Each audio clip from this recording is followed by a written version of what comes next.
One. Oh my God, stop. Two. Just start the video.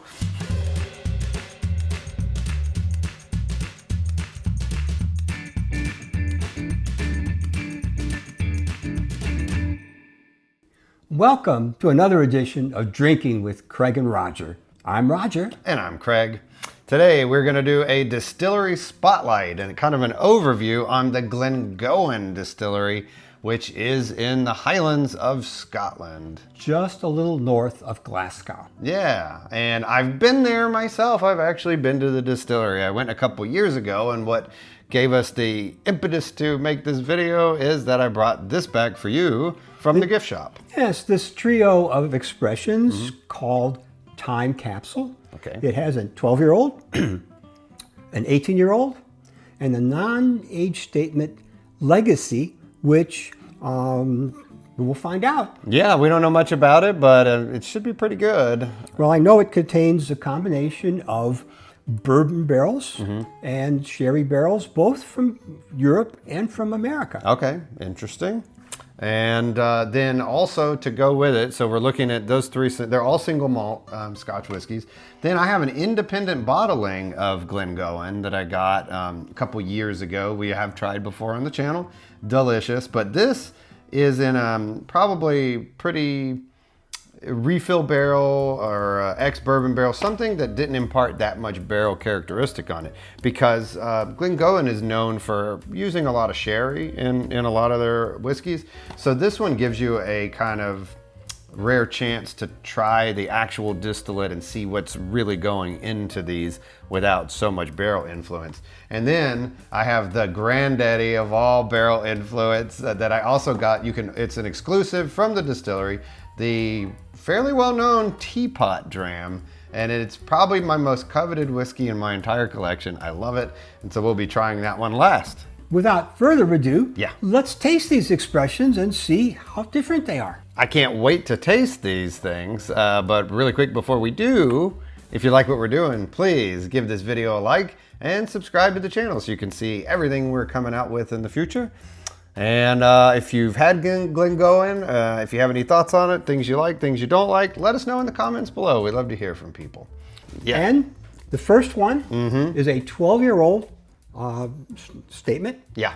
And 46% alcohol, non-chill filtered, natural color, all that good stuff. absolutely. And what a nice clean nose. I believe I smell sherry. Right? Oh yeah, absolutely.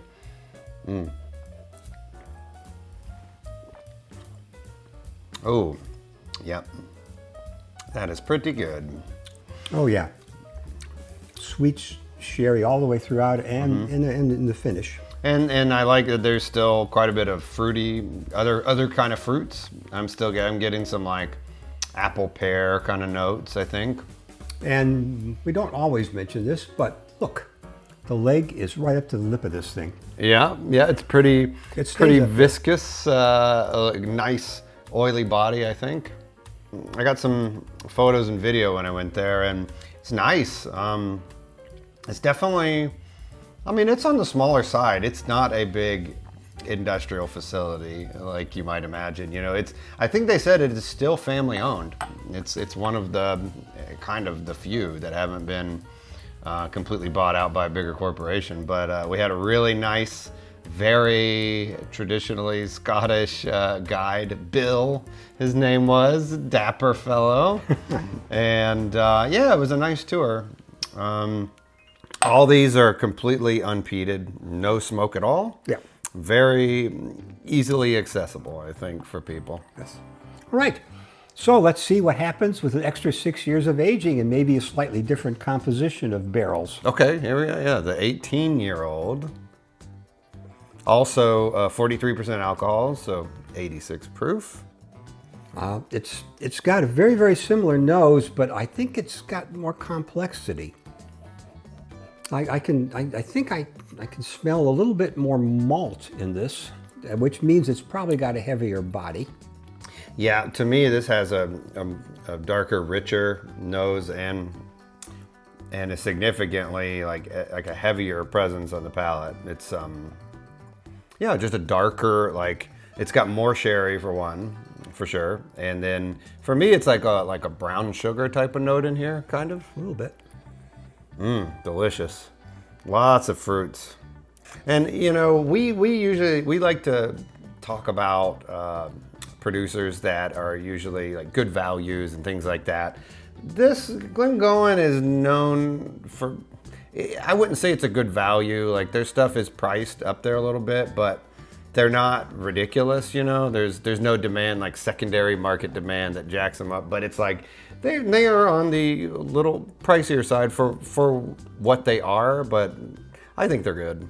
I won't be surprised if this is $180. Well, we'll see. Maybe 200. I know that the Legacy is somewhere in the 80s. Okay, yeah. For a 750 milliliter bottle. Not bad. And the Legacy is, I think, 96 proof, right?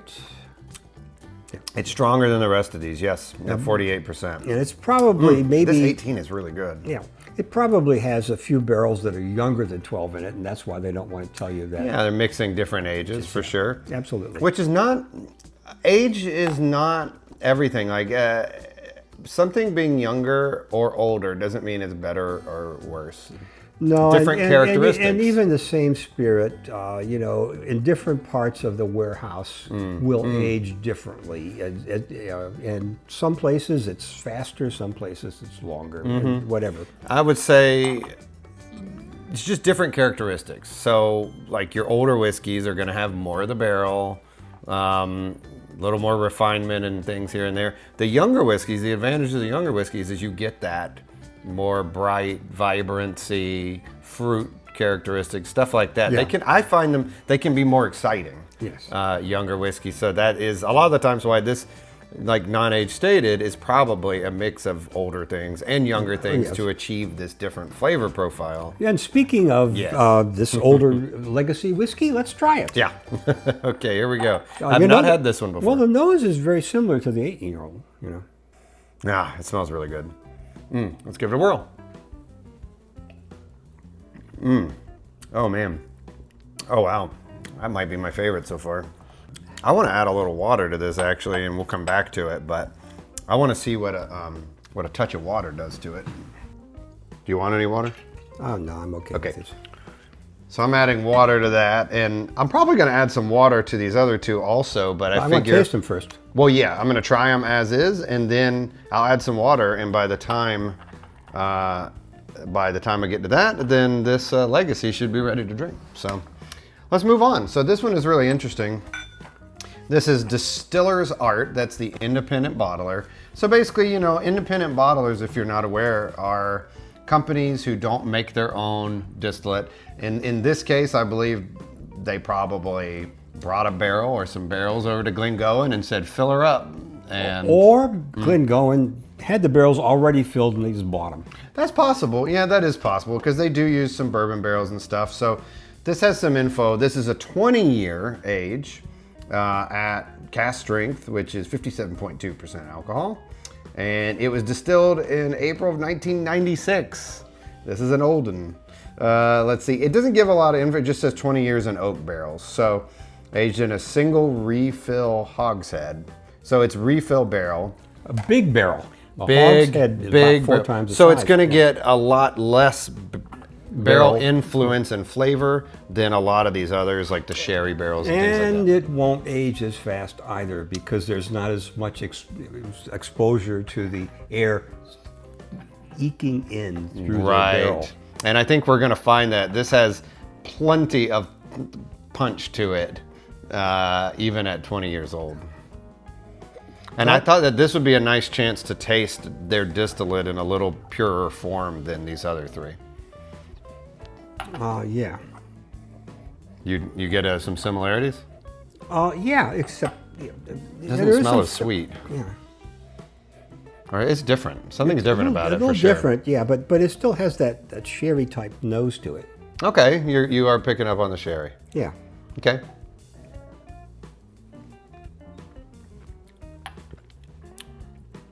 Whew. Powerful. Oh, Lord. I'm adding some water to that.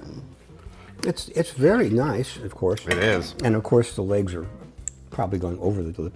Yeah, the legs are spilling out of the glass. Yeah, I mean, I'm gonna come back. I'm gonna check out this Legacy real quick with the water added.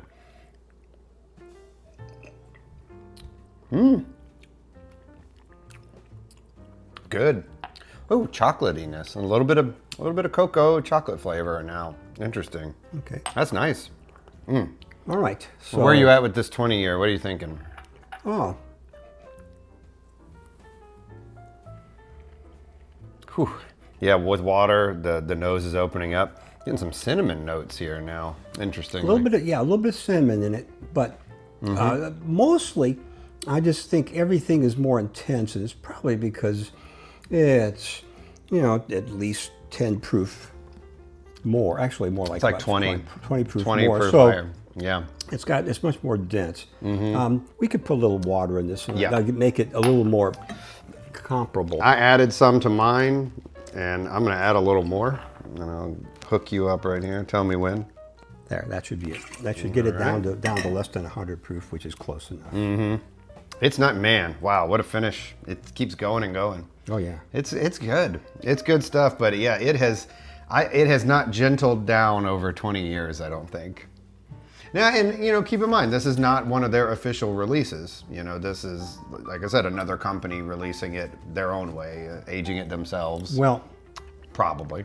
there is a much more complex, fuzzy body to this than the other ones. The smell, there's a little difference there, but I can still smell it. They're similar. And the finish contains, all this fuzzy. It almost sounds like it tastes like What is this fuzzy? peat that is, not been burned. But if it goes over the peat, the water goes over it. Just a it kiss of a hint of a suggestion of vegetation. Yeah, you're getting a lot of earthy elements. stuff. Yeah, that's what forest that's, floor. That's what's here. There's a lot going on. Yeah, it's definitely sweet. There's some fruit. I would say it's very bright flavor, very bright, very punchy. I really like it. Well, none of these have had you could really taste youth in them. They were not young whiskeys. No, none of these. They're all appropriately aged. And yeah, so this is awesome. And when I came back to the Legacy afterwards, it's even with the water added. Wow. Actually, yeah, a lot more fruit driven, the Legacy. With some water, it's nice, but it's not terribly complex. Like after this 20-year independent bottling, the complexity is what stands out. Like you said. This one has so much more interest in it, but it's all very round, very smooth, very malty, and It's great. Yeah, it's great. So, shall we move on to your granddaddy here? Yes, the Big Mama Jamma. My favorite, the Teapot Dram. This is, like I said, it's a distillery exclusive. You can only buy it there, and it's been very popular. So when I was there... Do you have to drink it out of a teapot? I hope not, because I'm not going to do it. There is the story. The story is supposedly back in the day, they would reward their employees with a bit of whiskey every day for them to drink, and they would give it to them in a teapot. They would give them a teapot of whiskey to drink. And so it harkens back to those early days. But basically, this is just an outrageously rich and delicious, high-powered sherry bomb. Sherry bomb. Oh, well, the nose is overwhelmed with malt and sherry. I mean, actually, the sherry is being overwhelmed by the malt. It smells like coffee and maple donuts, and I don't know. Oh, God, there's a lot. Natural sugar, there's some cane stuff in here. It's Brown sugar. It's incredible. And so almost every distillery will have a barrel. You can do what they call a hand fill barrel, where there's just a raw barrel sitting there, and you can pump your own amount out of it straight into a bottle, and they'll seal it up there for you. So they had a barrel of some kind there at a certain price, and I tried a sample of it, because you can try a sample, and it was good. But then I saw this and asked for a sample of this, and when I tried it, a smile just came across my face, and this older guy in the gift shop, he smiled and laughed. He said, everyone does that. Everyone loves the Teapot Dram. Now, is this more than 115 proof? It's up there. It is, let's see here. Where is the proof? 59%. So this is 118. Yeah, 118 proof. Yeah, this is really what it's like out of the barrel. Yes. Here we go. Cheers. Cheers.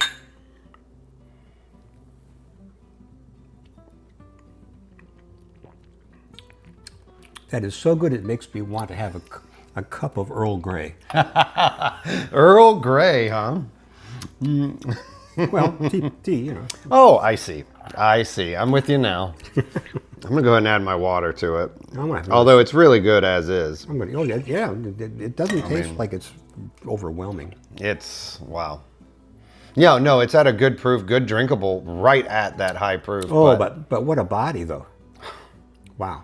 And it's sort of like this one, but much more intense and much more malty, and it doesn't have quite the amount of fuzz, from vegetation and peat that one did. This is just delicious. If you ever have a chance to get one of these, do it. Buy more than one. I wish I had. If you can't, the 12-year-old is just fine. I'm serious. It is. It is fine. Add some water to this so I can... Sure. It does well with water. There you go. Okay, well that should bring it down to about 90 proof.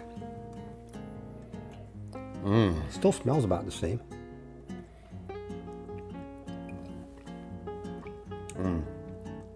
Oh, golly, that is good. Even at 90 proof, the legs are still up to the lip. Mm-hmm. Oh, but yeah, it's a lighter body now. Mm-hmm. And, but I find that flavors are just a little bit easier to access.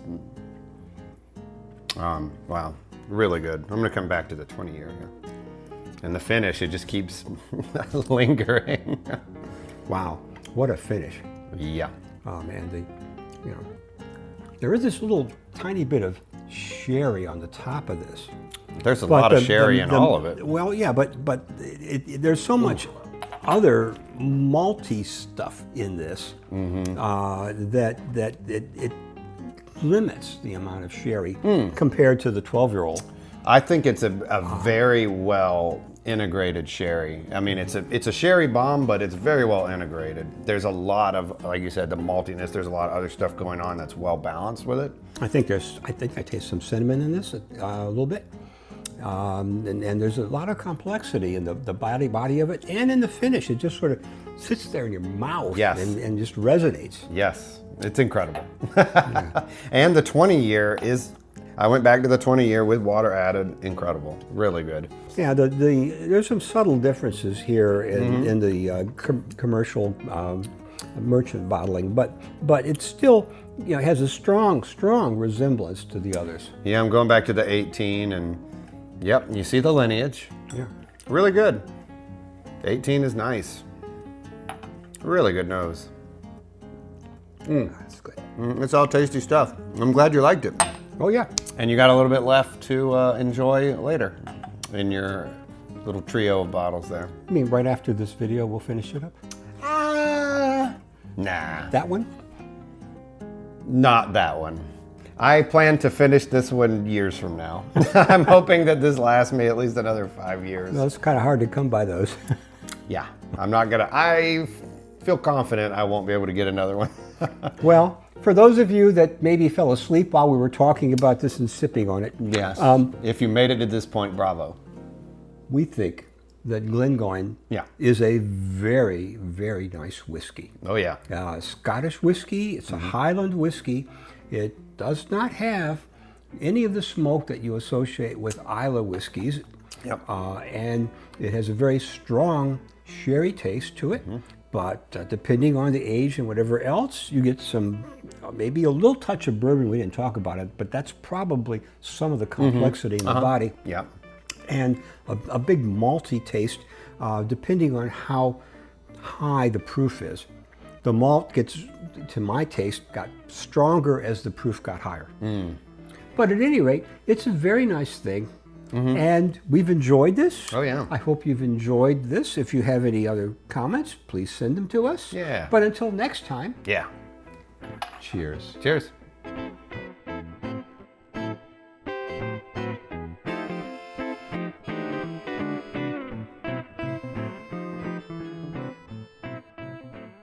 All right. Well, All right. it's been fun.